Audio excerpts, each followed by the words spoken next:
4. L'agneau de Moria. Genèse 22:4, 9 à 13. Le troisième jour, Abraham, levant ses yeux, vit le lieu de loin.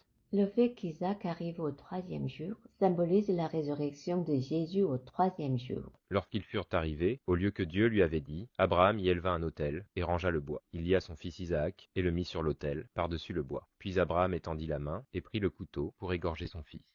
Alors l'ange de l'Éternel l'appela des cieux et dit, Abraham, Abraham. Et il répondit, Me voici. L'ange dit, N'avance pas ta main sur l'enfant et ne lui fais rien, car je sais maintenant que tu crains Dieu et que tu ne m'as pas refusé ton fils, ton unique. Abraham leva les yeux et vit derrière lui un bélier retenu dans un buisson par les cornes. Et Abraham alla prendre le bélier et l'offrit en holocauste à la place de son fils.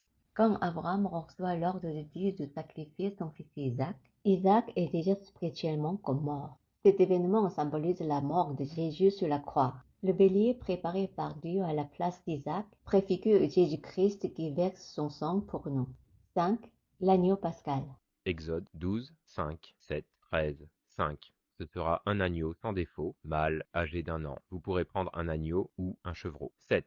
On prendra de son sang et on en mettra sur les 2 poteaux et sur le linteau de la porte des maisons où on le mangera. 13. Le sang vous servira de signe sur les maisons où vous serez. Je verrai le sang et je passerai par-dessus vous, et il n'y aura point de plaie qui vous détruise quand je frapperai le pays d'Égypte. Les 9 plaies et la Pâque montrent la perfection de salut. Peu importe la bonté humaine, aucune autre religion ou action ne peut sauver. Tout comme le sang de Jésus a permis au peuple d'Israël d'être sauvé de la main de Pharaon, aujourd'hui, le seul chemin pour devenir enfant de Dieu est le sang de Jésus-Christ.